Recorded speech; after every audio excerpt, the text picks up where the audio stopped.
Star Tamil Nadu ஜோதிட அறக்கட்டளையின் ST astro TV வாழ்வில் வளர்ச்சி. ST அஸ்ட்ரோ டிவியை கண்டு மகிழுங்கள். மதிய வணக்கம். அற்புதமான ஜோதிட ஆசான்களுக்கு நடுவாண்ட பேசுகிறதுக்கு எனக்கே கொஞ்சம் கூச்சமாக தான் இருக்குது. நான் இன்னைக்கு வரைக்கும் ஜோதிடம் பயின்று கொண்டிருக்கிறேன். 9வது படிக்கையிலேருந்து இப்போ வரைக்கும் ஜாதகம் ஒவ்வொருத்தர்கிட்டையும் ஒவ்வொரு குருமார்கள்கிட்டையும் கற்றுக்கிட்டு தான் இருக்கிறேன். எல்லாம் கற்று முடிச்சிட்டேன் அப்படிங்கிறதுக்கு எதுவும் இல்லை. இப்போ லக்ன பாவத்தின் இயல்புகள் ஜனனி ஜென்ம சௌக்கியானாம் வர்தனி குல சம்பதாம் பதவி பூர்வ புண்ணியானாம் லக்யதே ஜென்ம பத்திரிகா. அவங்களுடைய குலத்தின் இயல்புகளினுடைய அடிப்படையிலும் நம்மளுடைய பூர்வ ஜென்மத்தினுடைய அடிப்படையிலும் இந்த பிறவியில் என்னென்ன பண்ண வந்திருக்கிறோம் அப்படிங்கிறத எழுதி வச்சுக்கிட்டு தான் வந்திருக்கிறோம். அப்போ ஒரு 12 ராசி, அதை 12 லக்னம், 27 நட்சத்திரம், 108 பாதம், இதுக்குள்ளே ஏதாவது ஒன்றில் தான் நம்ம பிறந்திருக்கணும். அப்போ லக்னம் நின்ற நட்சத்திரம், அந்த நட்சத்திராதிபதி சந்திரன், சந்திரன் நின்ற நட்சத்திரம், நட்சத்திரத்தினுடைய அதிபதி. அடுத்தது சூரியன் நின்ற நட்சத்திரம், சூரியன் நின்ற நட்சத்திரம் அது எந்த கிரகமோ அந்த கிரகம்.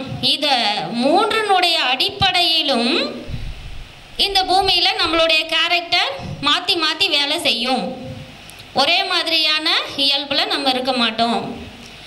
அப்போ 3 தெய்வங்களையும் நம்ம இஷ்ட தெய்வமாக எடுத்து வழிபாடு பண்ணணும். 27 நட்சத்திரத்திற்கும் ஒவ்வொரு தெய்வ கோவில்கள் உண்டு. 108 பாதத்துக்கும் உண்டு. அதெல்லாம் ரொம்ப கஷ்டம்.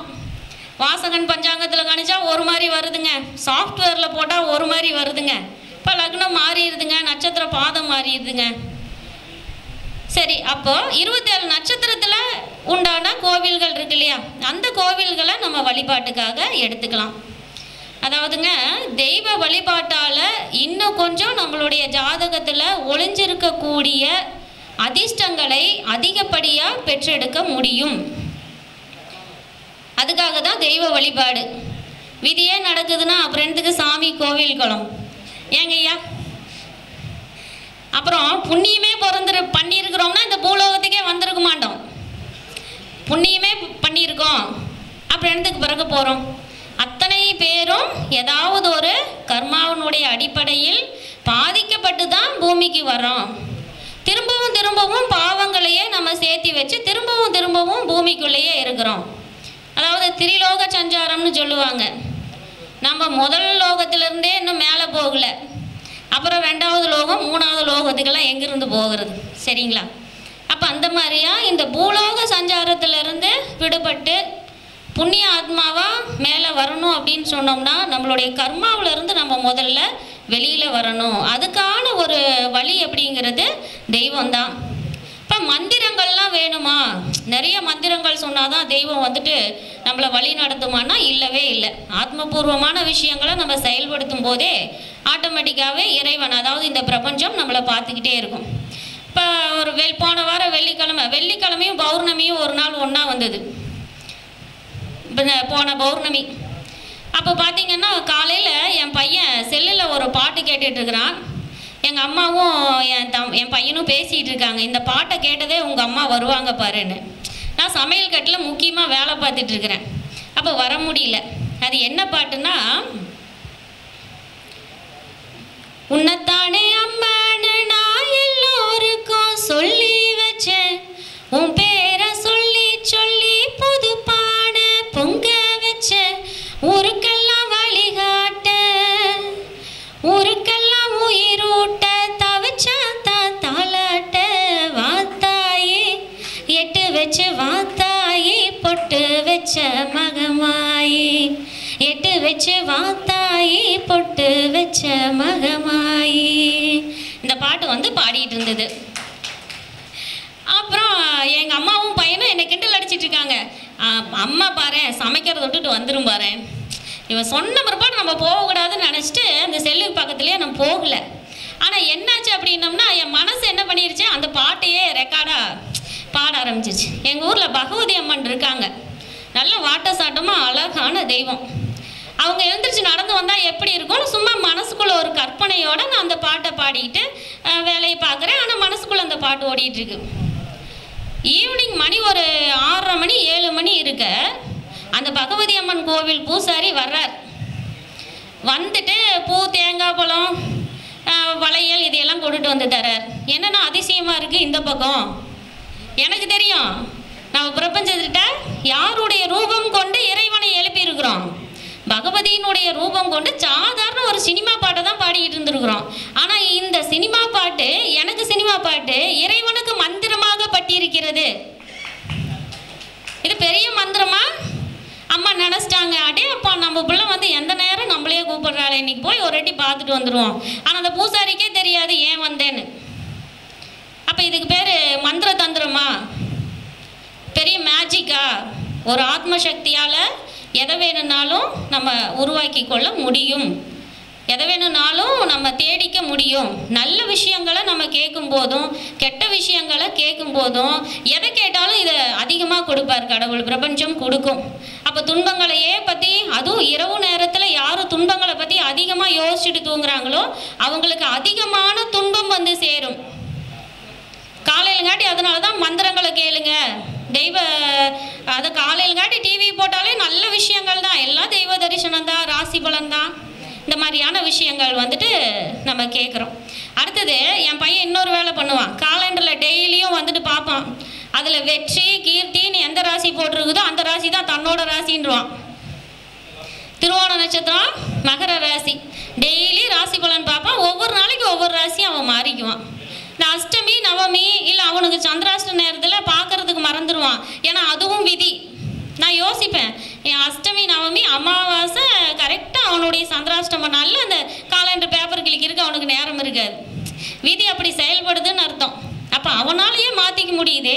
இவ்வளோ வயசுக்கு அவனுக்கு அம்மா, என்னால் மாற்றிக்க முடியாதா? நம்மளால் மாற்றிக்க முடியாதா? மாற்றிக்க முடியும்.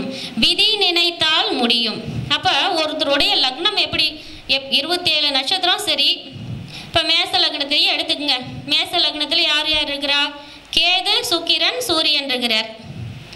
அஸ்வினி, பரணி, கிருத்திகை இருக்குது.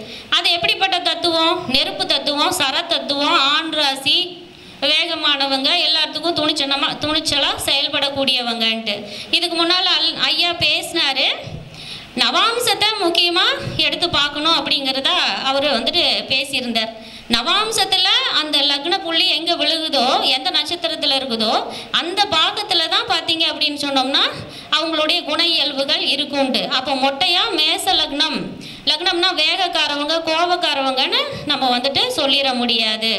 அடுத்தது ஒரு லக்னம் வந்துட்டு பலமாக இருந்தால் தான் எந்த அதிர்ஷ்டமாக இருந்தாலும் அனுபவிக்க முடியும். அப்போ லக்னாதிபதி சுயசாரம் ஏறி இருந்தாலோ, ஆட்சி பலம் பெற்றிருந்தாலோ, இல்லை நவாம்சத்தில் ஆட்சி உச்ச பலத்தோடு இருந்தாலோ நல்ல ஒரு பலன் கொடுக்கும். அதுக்கு மேலே பூர்வ புண்ணியம், பாக்கியம்னு சொல்லக்கூடிய 5, 9ஆம் அதிபதிகள் இந்த லக்னாதிபதியை பார்க்கக்கூடிய அமைப்பில் ஒரு ஜாதகம் அமைஞ்சிருந்ததுன்னா அதிர்ஷ்ட ஜாதகம். எப்படிங்க? லக்னாதிபதியை 5, 9ஆம் அதிபதிகள் பார்க்க, இல்லை லக்னம் நின்ற நட்சத்திராதிபதியை 5, 9ஆம் அதிபதிகள் பார்க்க இந்த குழந்தை பிறந்திருந்தது அப்படின்னு சொன்னோம்னா திடீர் அதிர்ஷ்டங்களை எல்லாம் கொடுத்துரும். அப்போ ராசி தத்துவங்கிறது ஆல்ரெடி எனக்கு 1/4 மணி நேரம் தான் டைம் கொடுத்துருக்காங்க. 12 ராசியில் ஒரு ராசிக்கே சொல்லி முடிக்க முடியாது. ஒரு லக்னத்துக்கே மணிக்கணக்காக பேசணும். அதனால் கொஞ்சம் சுருக்கமாக பேசிக்கிறேன். அப்போ 12 லக்னத்தில் நம்ம எந்த லக்னத்தில் பிறந்திருக்கோம், நம்மளுடைய லக்ன புள்ளி என்ன, அந்த லக்னம் நின்ற நட்சத்திராதிபதி யார், அந்த நட்சத்திராதிபதி ஆட்சி பலத்தோடு இருக்கிறாரா, இல்லை 1, 5 தொடர்புடைய பாசிட்டிவான விஷயங்கள் அதில் இருக்கா அப்படிங்கிறத நம்ம வந்துட்டு தெளிவாக பார்த்துக்கணும். அடுத்தது ஜென்ம நட்சத்திரம். அதிலிருந்து லக்னம் நின்ற நட்சத்திரம் 3, 12, 21, 22வது நட்சத்திரமாக இருந்து அது குறித்த தசாபுத்தி வரக்கூடிய காலத்தில் ஒரு மனுஷனுக்கு கண்டம் வருது. இந்த மாதிரியா என்னப்பா 8ஆம் பாவம் நல்லா இருக்குது, 3ஆம் பாவம் நல்லா இருக்குது, லக்னம் வளர்த்துருக்கு, திடீர்னு தத்தாயிருச்சுங்கிறாங்களே அப்படின்னு சொல்லிட்டு யோசிப்பேன். இந்த மாதிரி நிறைய ஜாதகங்களை எடுத்து வச்சிருக்கிறேன். இதில் பார்த்தீங்கன்னா நம்மளால சொல்ல முடியாத சில விஷயங்கள், இது எல்லாத்துக்கும் ஒரு கனெக்ஷன் வருது. அது நீங்களும் வேணால் செக்அப் பண்ணி பாருங்கள். உங்களுக்கு நண்பர்கள் யாராவது நெருங்கினவங்க தவறி இருந்தாங்கன்னா அந்த நேரம் அவங்களுடைய பர்த் டைமும் அவங்க இறந்த டைமும் போட்டு பாருங்கள். அதில் பார்த்தீங்கன்னா அவங்களுக்கு நடந்துக்கிட்டு இருக்கக்கூடிய திசை, அதாவது நட்சத்திரம், ஜென்ம நட்சத்திரத்திலிருந்து லக்னாதிபதி நின்ற நட்சத்திரம் எத்தனாவது நட்சத்திரமாக வருதுன்னு பாருங்கள். அந்த நட்சத்திரம் ஒருவேளை 3வது நட்சத்திரமாகவோ 12வது நட்சத்திரமாகவோ 21 22வது நட்சத்திரமாகவோ இருந்து அந்த திசை அவங்களுக்கு நடந்துகிட்டு இருக்குதுன்னா ஜாதக ரீதியாக கண்டே பிடிக்க முடியறதில்ல. ஜாதகம் நல்லா இருக்குது, ஆனால் அதில் வந்துட்டு அவங்களுக்கு தத்து ஏற்படுது. சரிங்களா? இது ஒரு எக்ஸ்ட்ரா பாயிண்ட்டாக நீங்கள் வந்துட்டு எடுத்துக்கோங்க. 27 நட்சத்திரத்துக்கும், அதாவது என்ன சொல்லியிருக்கேன், லக்னம் லக்னாதிபதி யாரோ அதுக்குரிய கோவில், லக்னம் நின்ற நட்சத்திராதிபதியினுடைய கோவில், ஜென்ம நட்சத்திரம் எதில் இருக்கோ அந்த கோவில், இந்த 3 கோவிலுக்கும் நம்ம கட்டாயமாக வந்துட்டு போகணும். எப்போ போகணும்? ஜென்ம நட்சத்திரத்தில் போகிறது ரொம்ப ரொம்ப சிறப்பு. அப்போ லக்னம் நின்ற நட்சத்திரத்தில் போகிறது அந்த கோவிலுக்கு சிறப்பு. அதாவது ஜென்ம நட்சத்திர காலத்தில் ஜென்ம நட்சத்திரத்துக்குரிய கோவிலுக்கும், லக்னம் நின்ற நட்சத்திரம் எதுவோ அதுக்குரிய சிறப்பு வழிபாடு என்னைக்கு நடக்குதோ அந்த அன்னைக்கும், லக்னாதிபதி எங்கே போய் அமர்ந்திருக்காரோ எந்த நட்சத்திரத்தில் அந்த நட்சத்திரத்துக்குரிய தெய்வ வழிபாட்டுக்குரிய ஸ்தலம், அந்த பூஜை அந்த கோவிலுக்கு என்னைக்கு சிறப்போ அந்த அன்னைக்கு நம்ம வந்துட்டு போயிட்டு வரணும். முடிஞ்ச அளவுக்கு குயிக்காக சொல்கிறேன்.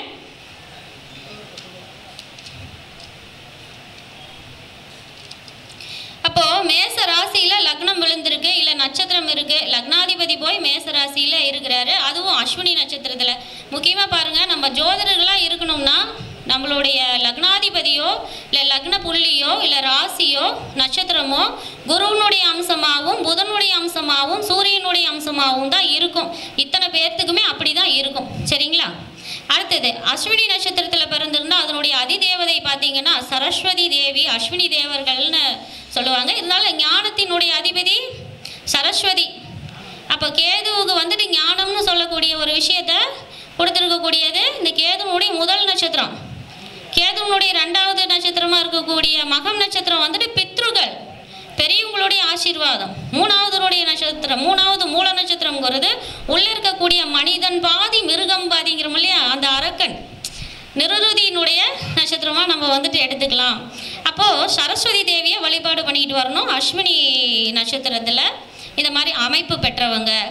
திருவாரூர் மாவட்டம் கூத்தனூர் அரசலாறு ஆற்றங்கரையில் சரஸ்வதி தேவிக்குன்னு சொல்லிட்டு ஆலயம் இருக்குது. அங்கே போயிட்டு இந்த நட்சத்திர நாளில் வழிபாடு பண்ணிக்கிறது ரொம்ப சிறப்பு. பரணி நட்சத்திரம் பார்த்தீங்க அப்படின்னு சொன்னோம்னா துரியோதனன் பிறந்திருக்கார், யமன் வந்துட்டு அதிதேவதைன்னு சொல்கிறாங்க.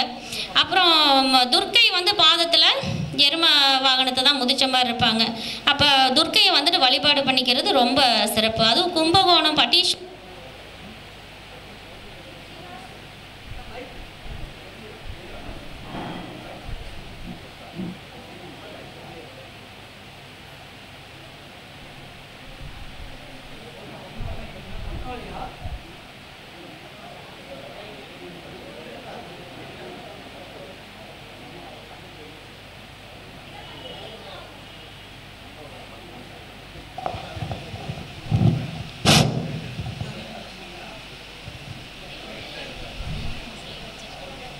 சிவா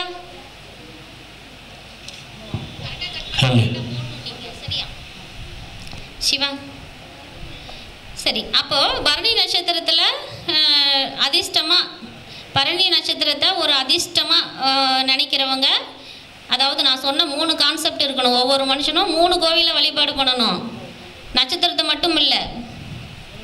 சரிங்களா? லக்ன புள்ளியும் ஆக்டிவேட் பண்ணணும். அப்போது பரணி நட்சத்திரத்தில் பிறந்திருக்கக்கூடியவங்க இல்லை லக்னம் அமைஞ்சிருக்கக்கூடியவங்க பட்டீஸ்வரர் கோவில்லையே வடக்கு பார்த்த அஷ்டபுஜ துர்க்கைன்னு சொல்லிட்டு அம்மா இருக்காங்க. அந்த அம்மாவை போய் பார்த்து வழிபாடு பண்ணிக்கணும். அடுத்து கிருத்திகை நட்சத்திரம், அதுவே நெற்றிக்கண் நெருப்புன்னு சொல்லுவாங்க. 6 முக கடவுள் யார்? முருகக்கடவுள். முருகக்கடவுளை வந்துட்டு வழிபாடு பண்ணிக்கணும்.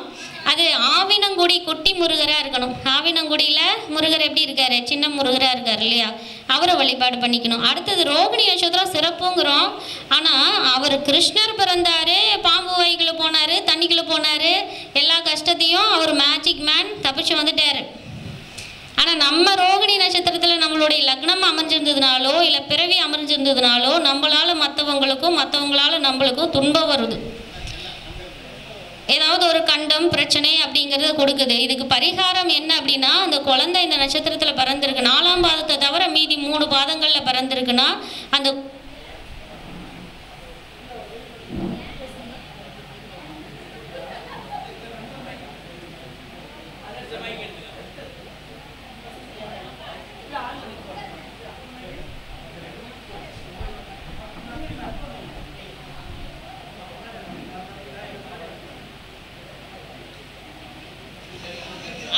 ஈவினிங் வரையில் மைக்கே கொடுக்க மாட்டேன். சரி, அப்போ ரோகிணி நட்சத்திரத்தில் இங்கே பாருங்க, எங்க இவரை காணோம், லைவ்ல தான் ஓடிட்டு இருக்கா. கரெக்டாக கட் பண்ணி அழகாக போட்டு கொடுத்துறீங்க. அப்போ ரோகிணி நட்சத்திரத்தில் முதல் 3 பாதங்கள் அப்படிங்கிறது கொஞ்சம் கஷ்டம் கொடுக்கக்கூடிய ஒரு அமைப்பு. இப்போ எப்படி தனுசு ராசி லக்னத்தில் ஒரு குழந்தை பிறந்தா தத்திட்டு வாங்கணும்னு சொல்கிறோமோ, அது மாதிரியே ரோகிணி நட்சத்திரத்தில் பிறந்த குழந்தையும் ஒருத்தர்கிட்ட கொடுத்து வாங்குறது இல்லை தெய்வத்துக்கே கொடுத்து வாங்குறது ரொம்ப நல்ல விஷயம். ராஜகோபால சுவாமியை வந்துட்டு வழிபாடு பண்ணிக்கணும். கிருஷ்ணர் இதில் தான் பிறந்தார், பீமன் இதில் தான் பிறந்தார். அதனால் வந்துட்டு ராஜகோபால சுவாமி. பிரம்மதேவன் வந்துட்டு இதனுடைய அதிதேவதை. மிருகசீர்ஷ நட்சத்திரத்தில் நம்ம வழிபாட்டுக்கு எடுத்துக்கணும்னா அதனுடைய அதிதேவதை சந்திர பகவான். அப்போ கண்ணப்ப நாயனார் பிறந்தார். திங்களூரில் சந்திர சூடேஸ்வரரை போய் பார்த்து அவர்கிட்ட வழிபாடு பண்ணிக்கணும். மந்திரம் தெரிஞ்சவங்க மந்திரம் சொல்லுங்க, இல்லைன்னா எந்த ஆலயத்துக்கு போனாலும் குறைஞ்சது 24 நிமிடம் அந்த கோவில் ஆலயத்தில் அமைதியாக அந்த செல்ஃபோனையெல்லாம் பாக்கெட்டில் வைக்காமல் கொஞ்சம் தள்ளி வச்சுட்டு, ஏன்னா செல்லில் இருக்கக்கூடிய வைப்ரேஷனை விட நம்மளுடைய வைப்ரேஷன் ரொம்ப குறைவு தான். அப்போ நம்மளே சாமிக்கிட்ட வரம் கேட்டு வந்திருக்கோம். அப்போ தேவையில்லாத செல்லை வந்துட்டு வச்சுக்கிட்டு இல்லாமல் கொஞ்சம் வண்டியிலே வச்சுட்டு போய் 24 நிமிடம் அந்த தெய்வத்தினுடைய சும்மா நாமத்தை சொல்லி, அந்த அம்மா சொன்னாங்கன்னு வந்திருக்கிறேன் சாமி, கொஞ்சம் பார்த்து அப்படியே கருணை காமிங்கன்னு சொன்னோம்னா கட்டாயமாக அந்த பிரபஞ்சம் என்ன பண்ணோம், நம்ம என்ன கேட்க போயிருக்கிறோமோ அந்த விஷயத்த பண்ணி கொடுக்கும்.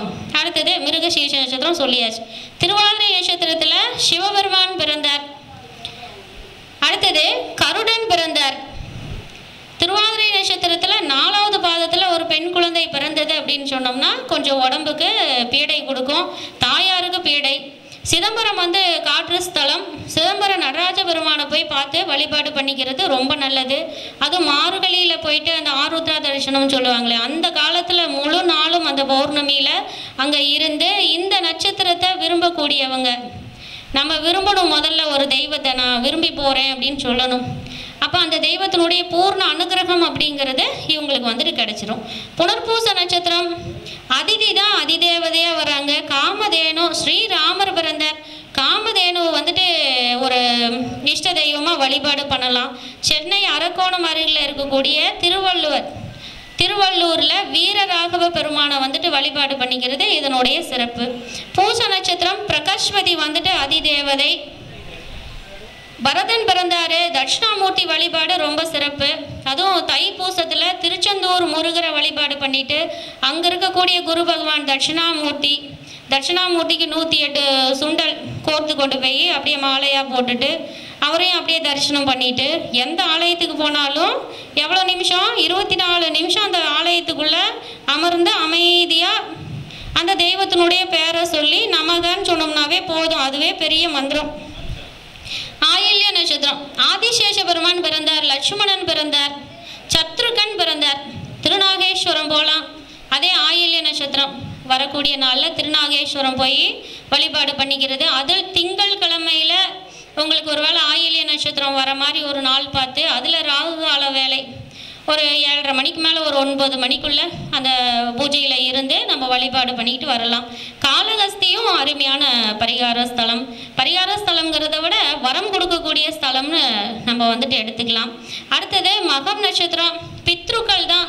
மக நட்சத்திரத்தில் நம்மளுடைய லக்னம் புள்ளி அமைஞ்சிருந்ததுனாலோ இல்லை நட்சத்திரம் இருந்ததுனாலோ பித்ருக்கள் இந்த ஆடி மாதம் 18க்கு மேலே இந்த கழுவாடி கும்பிடுவாங்க. புரட்டாசி அமாவாசை, தை அமாவாசை, இதில் எல்லாம் பார்த்தீங்க அப்படின்னு சொன்னோம்னா பித்ருக்கள்னால் என்ன, நம்மளுடைய மூதாதையர்கள் நம்மளுக்கு துணையாக இருக்காங்கன்னு அர்த்தம். அவங்கள கூப்பிட்டா தானே அவங்களுக்கு பிடிக்கும், அப்போ தான் நம்மளுக்கு வந்து வரம் கொடுப்பாங்க. நம்மளுடைய மூதாதையர்கள்லாம் எங்கே அதிகமாக போயிருப்பாங்க, எல்லாரும் சேர்ந்து குலதெய்வத்தினுடைய கோயிலுக்கு போயிருந்திருப்பாங்க. அவங்களுடைய பாதம் பட்ட நம்மளுடைய குலதெய்வம் கோவிலுக்கு போய் அமாவாசை இல்லை பௌர்ணமி இந்த மாதிரியான நாள்களில் வழிபாடு பண்ணிக்கலாம். சிவபெருமானுடைய ஒரு நெற்றிக்கண் வந்துட்டு எப்படி சொல்லுவோம், மகம் நட்சத்திரம்னு சொல்லுவோம். அப்போ சிவபெருமானையும் வழிபாடு பண்ணிக்கலாம். சரிங்களா? அடுத்து பூர நட்சத்திரம், காயத்ரி தேவி வந்துட்டு வழிபாடு பண்ணிக்கலாம். மக நட்சத்திரத்தில் பிறந்தவங்க காயத்ரி தேவியை வழிபாடு பண்ணிக்கலாம். காயத்ரி மந்திரத்தை வந்துட்டு சொல்லலாம், இதுவும் அவங்களுக்கு வந்துட்டு அதிர்ஷ்டம் கொடுக்கும். பூர நட்சத்திரம் வந்துட்டு பார்வதி தேவியை வழிபாடு பண்ணிக்கலாம். வேத கால கடவுளாக இருக்கக்கூடிய அரியம்மான் வந்துட்டு இதனுடைய தேவதைன்னு சொல்கிறாங்க. ஆண்டாள் பூர நட்சத்திரம் தான். அப்போ பார்வதி தேவி வழிபாடு பண்ணிக்கிறது, அம்மன் ரூபத்தில் இருக்கக்கூடிய தெய்வம் ஆண்டாளை வழிபாடு பண்ணிக்கிறது, இதெல்லாம் காமாட்சி தேவி இவங்கள வழிபாடு பண்ணி எங்கே போகணும், காஞ்சிபுரம் காமாட்சி தேவி அம்மாவை வந்துட்டு வழிபாடு பண்ணிக்கலாம். அடுத்தது உத்திர நட்சத்திரம், பகன் சொல்லக்கூடிய வேதகால கடவுள். பிரகஸ்பதி மகாலட்சுமிக்கும் வந்து பார்த்தீங்கன்னா உத்திர நட்சத்திரம் தான். இப்போ அனுஷ நட்சத்திரம் தாமரைனா உத்திர நட்சத்திரம் தான் மகாலட்சுமி. இந்த நட்சத்திரத்தில் பிறந்தவங்க இந்த மாதிரி மகாலட்சுமி தேவியை வழிபாடு பண்ணிக்கலாம். வில்வ மரத்துலேயும் தாமரை பூவிலையும் மகாலட்சுமி தேவி இருக்காங்க. அப்போ கோவில்களுக்கு வில்வ மரத்தை கொண்டு போய் சிவாலயத்திலலாம் நட்டு வச்சு அதுக்கு தண்ணி ஊற்றலாம். அது இன்னும் ரொம்ப ஒரு நல்ல பலன் கொடுக்கும். அதே மாதிரியே சேரு சகதி இந்த மாதிரி குழி குண்டு இருக்கக்கூடிய பக்கம் தாமரை வேர் கொண்டு போய் போட்டோம்னா அதுவும் தாமரை பூவாக வளர்ந்து வந்துடும். அதுவும் நம்மளுக்கு வந்துட்டு நல்ல பாசிட்டிவான எனர்ஜியை கொடுக்கும். ஸ்ரீரங்கம் ரங்கநாதர் கோவில் இருக்கக்கூடிய தாயார் மகாலட்சுமி தேவியை இவங்க வழிபாடு பண்ணிக்கலாம். அடுத்து அஸ்த நட்சத்திரம், சூரிய பகவான் தான் அதிதேவதை. ஜோதிட சாஸ்திரத்தை தந்தவர் யாருன்னா சகாதேவன் பிறந்ததே அஸ்த நட்சத்திரம் தான்.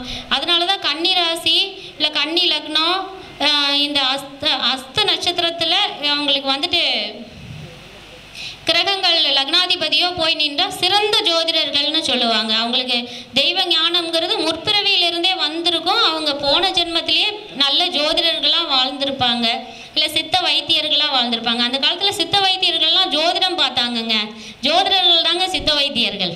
சரிங்களா? அந்த மாதிரியான ஒரு அமைப்பு அப்படிங்கிறது அஸ்த நட்சத்திரம் கொடுக்கும். சித்திரை நட்சத்திரம் துவஸ்டா, அதாவது சிருஷ்டிப்பவள் அப்படின்னு சொல்லக்கூடிய தெய்வம்.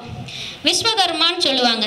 அப்போ டிசைனிங் பண்ணுறவங்க துவஸ்டா, விஸ்வகர்மாங்கிறது அது வடிவமைக்க, அவங்க டிசைனிங் பண்ணி கொடுத்ததை வடிவமைக்கிறாங்க. சரிங்களா? இவங்க வந்துட்டு அதிதேவதை. சக்கர தாழ்வாரை வழிபாடு பண்ணிக்கிறது சித்திரை நட்சத்திரத்துக்கு பெரிய ஒரு பலத்தை கொடுக்கும் அப்படின்னு நம்ம சொல்லிக்கலாம். ஸ்ரீரங்கத்தில் சக்கர தாழ்வார் இருக்க, அங்கே போயிட்டு நம்ம வழிபாடு பண்ணிக்கலாம். எங்கே பழமையான சிவாலயத்திலையும் சக்கர தாழ்வார் இருக்காருன்னா அவரை நம்ம வந்துட்டு வழிபாடு பண்ணிக்கலாம். சுவாதி நட்சத்திரம், வாயு பகவான் தான் அதிதேவதை. நரசிம்மர் அவதரிச்சது பார்த்தீங்கன்னா சுவாதி நட்சத்திரத்தில். அப்போ நரசிம்ம பெருமான நாமக்கல் ஆஞ்சநேயர் கோயிலுக்கு எதுக்காக இருக்கக்கூடிய குடைவரை கோவில் நரசிம்ம பெருமான நம்ம வந்துட்டு வழிபாடு பண்ணிக்கலாம். வாலாஜாபேட்டைக்கு பக்கத்துலேயும் சோழிங்கபுரத்தில் நரசிம்ம பெருமான் இருக்கார். அதை அந்த பக்கத்து ஏரியாக்காரவங்க அப்படியே போய் வழிபாடு பண்ணிக்கலாம். திரும்பவும் சொல்கிறேன், எந்த கோயிலுக்கு போனாலும் அவசரத்தில் இடிச்சுக்கிட்டு ஒரு செகண்டு சாமியை பார்த்தேன் வந்தேன்னு இருக்கக்கூடாது. அந்த ஆலயத்துக்குள்ளே ஏதாவது ஓரம்பாரம் நம்மளுக்கு இடம் கிடைக்காமையோ போயிடும். ஒரு 24 நிமிஷம் உட்காந்து அந்த சாமியினுடைய பேரையோ இல்லை மந்திரத்தையோ ஒரு சீட்டில் எழுதிட்டு போயிட்டு அழகாக நம்ம வந்து படிக்கலாம். அந்த 24 நிமிஷத்துலேயும் வேறு எந்த நினைவுகளும் நம்மளுக்கு இருக்கக்கூடாது. தெய்வத்தை மட்டுமே நம்ம நினைக்கணும். அப்படி தெய்வத்தை நினச்சி நம்ம உருவேற்றினாதான் இப்போ நம்ம சொல்லக்கூடிய விஷயங்கள்லாம் பழிக்கும். நீங்கள் சொன்னீங்க நான் போயிட்டு வந்துட்டேன் பழிக்கலையேன்னு சொல்லக்கூடாது. பிரபஞ்சம் எந்த ஒரு விஷயத்தையும் சின்னதாக எடுத்துக்காது, பிரம்மாண்டமாக எடுத்துக்கும். என்ன கேட்டாலும் அதுக்கு கொடுக்கும். அதனால தான் இப்போ நான் வந்துட்டு பார்த்தீங்கன்னா காலையில் ஒரு சினிமா இப்போ பாட்டு ஒரு பாடினதுக்கு காரணமே அதுதான். அடுத்தது பார்த்தீங்கன்னா விசாக நட்சத்திரம், அக்னி தேவன் தான் இதனுடைய அதிதேவதை. இந்திரனும் அதில் தான் பிறந்தார்னு வச்சுக்கோங்களேன். அவங்க இந்திரனும் விசாக நட்சத்திரத்தினுடைய அதிதேவதை. நம்மாழ்வார் வந்து இதில் பிறந்தார். அக்னி தேவனை வந்துட்டு வழிபாடு பண்ணிக்கணும். அப்போ முருக கடவுள் வந்துட்டு இஷ்ட தெய்வமாக விசாக நட்சத்திரத்துக்கு நம்ம வழிபாடு பண்ணிக்கலாம். முருக கடவுள் அக்னியிலிருந்து பிறந்தவர், ஆணிலிருந்து ஆண் பிறந்தார். அது யாரு? முருக கடவுள். பெண் இல்லை, சிவபெருமான் முழு ஆண், அவருக்கு தாய் தந்தை இல்லை. அடுத்தது சிவபெருமானுடைய புத்திரன் யாருங்க? முருக கடவுள். அவரும் ஆணிலிருந்து ஆண் பிறந்தார். 6 நெருப்பு பொறிகளில் அப்படியே அழகா தாமரையில் மலர்ந்து வந்தார், பிறந்து வந்தார் ஆறுமுக கடவுள். அப்போ விசாக நட்சத்திர காலத்தில் நம்ம திருச்செந்தூர் முருகரை போய் வழிபாடு பண்ணோன்னா இன்னும் நல்ல சிறப்பு, வெற்றி, எல்லாத்தையுமே ஜெயிச்சு வரக்கூடிய ஆற்றல். பெரும்பாலும் பாருங்க, ஜோதிடர்கள் நிறைய பேர் அவங்களையே அறியாமல் திருச்செந்தூர் போவாங்க. ஏன்னா விசாகம்ங்கிறது யாருங்க? குரு. அப்போ விசாகம்ங்கிறது அக்னி. அப்போ அக்னியில் பிறந்த அத்தனை 30 முக்கோடி தேவர்களையும் அந்த கடலுக்குள்ள சிறை வச்சிருந்தாங்க இல்லையா, அதை மீட்டு எடுத்து கொடுத்து அத்தனை பேர்த்தையும் காத்தவர் யாருங்க? தேவர்களுக்கு தலைவர் யாரு? முருக கடவுள். நம்மளையெல்லாம் காப்பாற்றுறது அவருக்கு ஒரு பெரிய விஷயமே இல்லை. அதனால நம்ம அவரை போய் பார்க்கறது, விசாக நட்சத்திரத்துக்காரவங்க இல்லை, பொதுவாக எல்லாருமே போய் பார்க்கறது நம்ம உடம்புல நெருப்பு, சக்தி, வேகத்தை கொடுக்கும். அடுத்தது அனுஷ நட்சத்திரத்தில் பார்த்தீங்கன்னா மகாலட்சுமி தேவியை வழிபாடு பண்ணுறோம். அதுக்கு முன்னால் ஒரு விஷயம், நட்புக்கே உதாரணமாக இலக்கணமாக இருக்கக்கூடிய மித்ர தேவன் வந்துட்டு பிறந்தார். அதில் தான் சரிங்களா, மித்ரன். அப்போ அன்பு, நட்பு அப்படிங்கிறது அவர் அதுக்குரியது பார்த்தீங்கன்னா மித்ர தேவன். இந்த அன்பும் நட்பும் கலையாது தம்பதியர்களாக வாழக்கூடியவங்க யார் அப்படின்னு சொன்னோம்னா, பிரிவினையே இல்லாத வாழக்கூடியவங்க யாருன்னா ஸ்ரீ மகாவிஷ்ணுவும் மகாலட்சுமியும் தான். அப்போ லட்சுமி நாராயண சுவாமியை வந்துட்டு இவங்க போய் வழிபாடு பண்ணணும். கும்பகோணம் திருநறையூர் நாச்சியார் கோவிலில் மார்கழி உற்சவம் என்ன சொல்லுவாங்க, பிரம்மோற்சவம் நடக்கும். அதில் போயிட்டு வழிபாடு பண்ணிக்கலாம். அடுத்து கேட்டை நட்சத்திரத்துக்கு இந்திரன் தான் அதிதேவதை. மகாலட்சுமி வராக பெருமானை வந்துட்டு வழிபாடு பண்ணிக்கிறது ரொம்ப நல்லது. திருவடந்தைன்னு சொல்லக்கூடிய ஊரில் போய் நம்ம வழிபாடு பண்ணிக்கலாம். அடுத்தது சந்திர புஷ்கரணி, அங்கே அதுலேயும் பார்த்தீங்கன்னா நீராடி வழிபாடு பண்ணுறது ரொம்ப நல்லது. மூலா நட்சத்திரம்ங்கிறது நிருருதின்னு சொல்லியிருக்கிறோம். ஆஞ்சநேயர் வழிபாடு, நாமக்கல் ஆஞ்சநேயர். அடுத்தது பார்த்தீங்கன்னா பூராட நட்சத்திரம். இது வந்து ஜல தேவதைகள் வந்து அதிதேவதைகளாக இருக்காங்க. அப்போ ஜம்புகேஸ்வரர், அவரை வந்துட்டு திருவானைக்காவல் போயிட்டு வழிபாடு பண்ணிக்கலாம் அந்த நட்சத்திர நாளில். உத்திராட நட்சத்திரத்தில் வந்துட்டு பார்த்தீங்கன்னா விஸ்வே தேவர்கள், விநாயகர், விஸ்வே தேவர்கள் தேவதை மற்றும் விநாயகரை வழிபாடு பண்ணிக்கலாம். பிள்ளையார்பட்டி போகலாம், திருச்சி உச்சி பிள்ளையார் கோயிலுக்கு போகலாம், பாண்டிச்சேரியில் மணக்குள விநாயகர், அவரை போய் வழிபாடு பண்ணிக்கலாம். திருவோண நட்சத்திரத்தினுடைய அதிதேவதையே பெருமாள் தான். அப்போ செவ்வாய் கிரகமே வந்துட்டு திருவோண நட்சத்திரத்தில் தான் பிறந்தது. விபீஷ்ணன் பிறந்தார். அப்போ மகாவிஷ்ணுவை வந்துட்டு வழிபாடு பண்ணிக்கலாம். அவிட்ட நட்சத்திரத்தில் பிறந்தவங்க பார்த்தீங்கன்னா வசுக்கள், அஷ்ட வசுக்கள் வந்து இதனுடைய அதிதேவதையாக வரும்.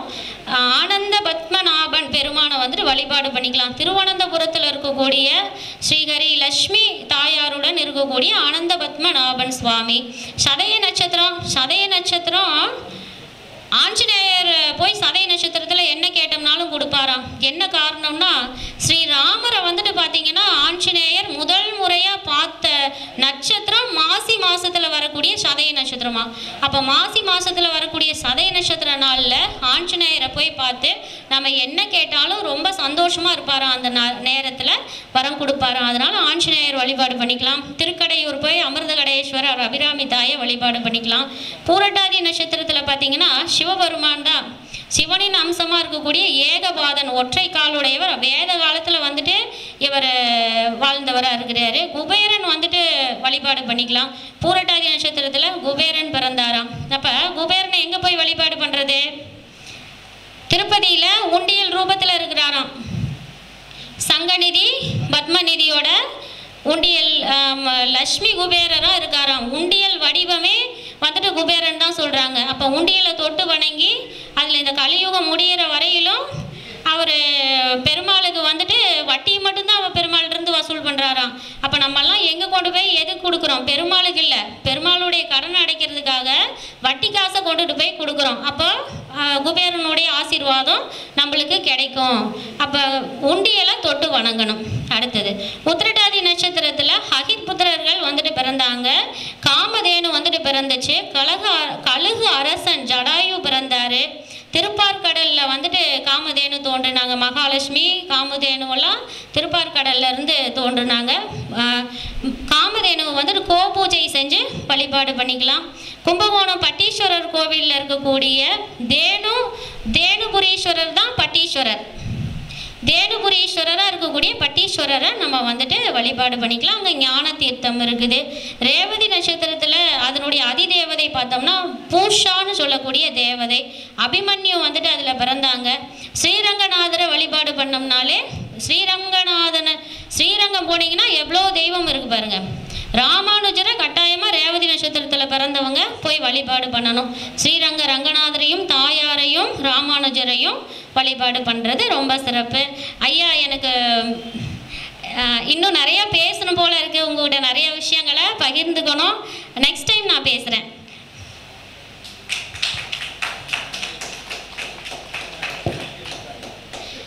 என்னுடைய ஃபோன் நம்பர் 9442835113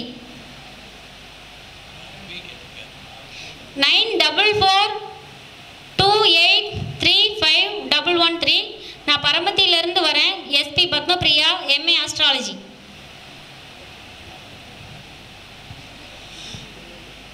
மேடை வந்து 27 நட்சத்திரத்துக்குரிய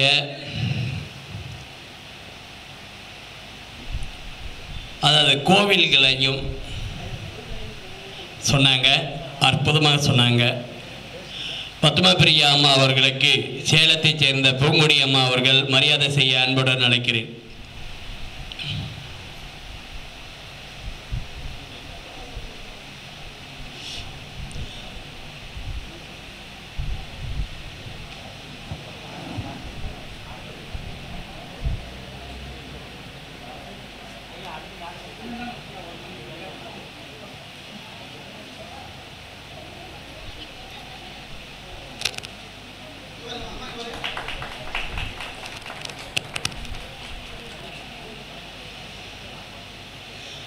அடுத்ததாக நெட்டெடுப்பு அப்படிங்கிறது சொல்லுவாங்க.